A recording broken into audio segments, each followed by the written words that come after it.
আমরা সকলেই জানি সৌদি আরবে যে অনেক পরিমাণ স্বর্ণ রয়েছে, স্বর্ণের ভান্ডার রয়েছে।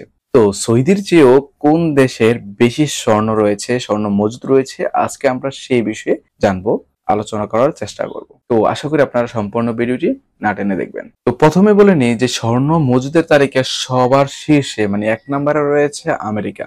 আর স্বর্ণ মজুদের দিক থেকে সৌদি আরব এবং যুক্তরাজ্যকে পেছনে ফেলে ভারত এগিয়ে রয়েছে। স্বর্ণ মজুদের তালিকায় 9ম স্থানে রয়েছে ভারত। আর সৌদি আরব ও যুক্তরাজ্য স্বর্ণ মজুদের তালিকায় রয়েছেন 16 এবং 17তম স্থান। আর এই তালিকায় শীর্ষে রয়েছে আমেরিকা। আর এই দেশটিতে স্বর্ণ মজুদ রয়েছে 8,133.46 টন, যার বর্তমান আর্থিক মূল্য প্রায় $4,89,133 মিলিয়ন।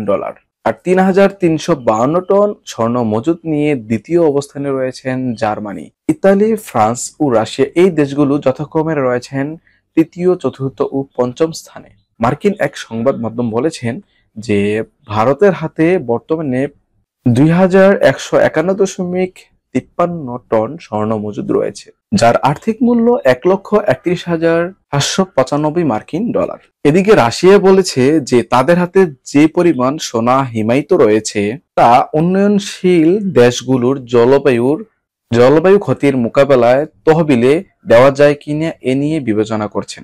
একথা বলা যায় বিশ্বের প্রায় ধনী দেশগুলোই স্বর্ণ মজুত রাখছেন। স্বর্ণ প্রায় একটা মূল্যবান জিনিস, যার কারণে তারা স্বর্ণ মজুত করছেন। এই স্বর্ণের মাধ্যমেও আপনার কোন দেশের মুদ্রার রেট কত হতে পারে তাও ধারণা করা যায় বা এটার উপর প্রভাব পড়ে। আর স্বর্ণের দাম ডলারের উপর বিপরীতে সমানুপাতিক কাজ করে। এ কারণে ডলারের দাম কমলে স্বর্ণের দাম বেড়ে যায়।